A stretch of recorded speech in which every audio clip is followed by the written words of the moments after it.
Hello and welcome, my name is Crash and today we're taking a look at the brand new batch of Weekly Shonen Jump manga. Now we just got two of them, Alien's Area and Ruri's Dragon, and today I'm going to be looking at the first chapter of each of them and giving you my first thoughts on it. I do this for every single batch in Weekly Shonen Jump, so if you want to see more of that content, there's a red button you can click on. So let's start then with Alien's Area. This sci-fi manga follows the poor life of Tatsumi Tatsunami as he works to feed his younger siblings after their parents were killed in a fire that left him with a strange regenerative ability in one of his arms. This story starts 6 years after the incident, when his arms start mysteriously shaking. He goes to see a doctor, but they don't find anything wrong with it, of course they don't, and that's when Tatsumi meets an agent that apparently is interested in him. Tatsumi refuses to go with him, however, and when he gets home, he finds out that there's aliens there waiting for him. After a short battle where he discovers his arms has superpowers and it's part of alien technology, the agent finds him in time to save him from these aliens and offers him a job at a government alien capture thingy. So there's actually not that much story to this first chapter. It honestly felt really short. When I finished it reading, I even had to check out the number of pages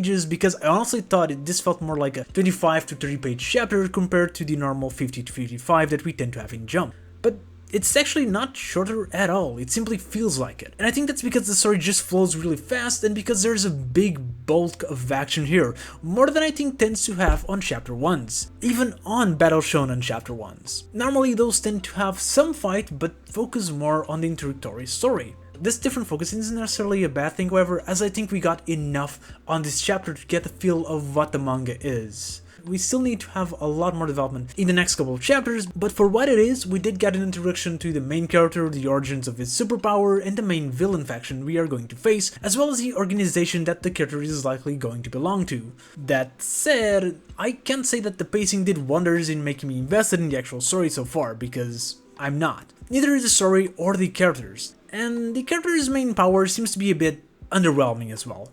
So far it seems like Luffy's powers, but exclusive to one of his arms. There's a lot of potential to his power and the power system in general, as it is ambiguous enough that he can potentially just have wild powers later on, but so far it doesn't look anything that interesting. But just so it's not all negatives, the one thing I really liked was how the manga was visually. It reminds me a bit of the JJK manga, just slightly more clean, and I know that's not something that everyone is going to enjoy, but I did. The aliens especially looked pretty cool, and the fight and paneling were honestly the best thing of this manga. They flowed great, you could feel the weight of the attacks, the action was pretty readable. Honestly, I'd say it's pretty great. The only problem, however, is that while it's great, it's definitely not the best in the magazine right now. Sakamoto Days, One Piece, and JJK definitely all surpass it. And it's unfair to compare them, I get that, especially because this is a mangaka that doesn't have the experience that Oda or Gege have at this point, but the problem is, this is so far the only point where I can see this manga have a mark and survive, because honestly, while I didn't really hate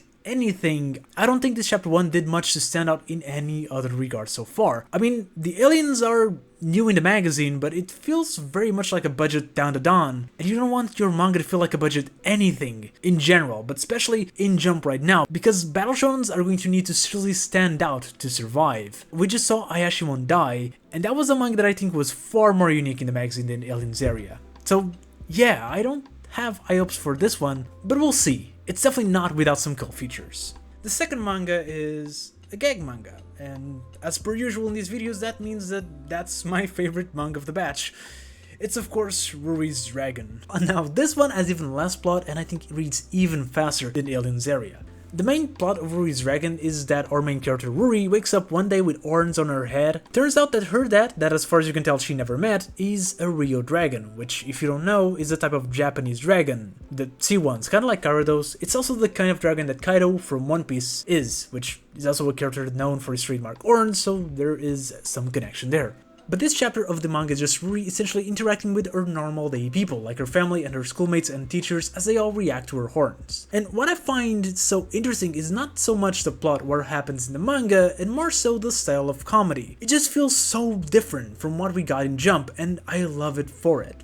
Now, I'm probably generalizing, but Jump gag manga, and also a lot of comedy in manga in general, tends to be loud. The punchline is more often than not the characters' overreactions. I'm actually planning to do a video on that style of comedy, but what's important is just in how Ruri Dragon goes about it. Most of the dialogue is people underreacting. It's a very deadpan comedy, and it's great. It feels more like British comedy than Japanese. Again, broadly generalizing it. But it's just so funny to see these characters just casually talking about growing horns and having dragon parents. I absolutely love this style of comedy because it makes the manga feel much more chill and relaxed than other gag manga in the magazine. And also, I absolutely love how sassy the main character is. Ruri is the perfect character for a comedy slice of life, and she is the main reason why I love this chapter. I'm definitely waiting for more, and I believe this manga actually has the best chance to be a gag manga that causes up in the West. I think the style, the atmosphere, and the art makes it so much more appealing to the West than Roboko or Aisuko Family or even Shugomaru. And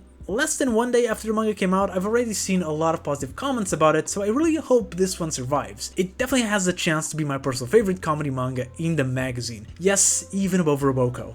The style is just my style, the kind of comedy I'd write myself, so it just appeals to me in a way that the others sadly don't, even though I've enjoyed most of the gags in recent times, which is something you'd know if you follow the channel. I was kind of worried that the comedy wouldn't be popular in Japan, but it seems the reception there is also very positive, so this one might just stay in the magazine, and I hope it does. Now, at the end of these videos, I always talk very briefly about my thoughts on the new batch when compared to the manga that just left. And I feel like with this batch in particular, it makes sense to compare Alien Zeria with Ayashimo and Ruri's Dragon with Shugomaru.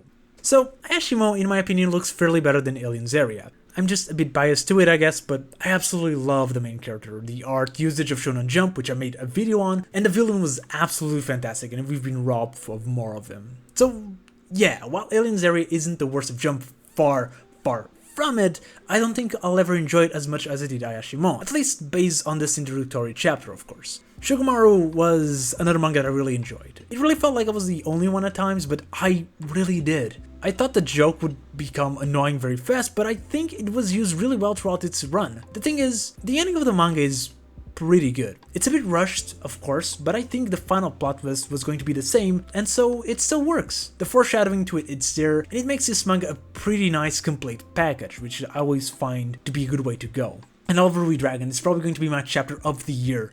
I know we're still basically midway through it, but I just think it's that funny and it's that good. And it's with that positive note that I want to leave you guys with, so we're finishing here. If you want to see more of my first thoughts, check the playlist on the left, and if you watched it till here, thank you very much, and I'll see you next video.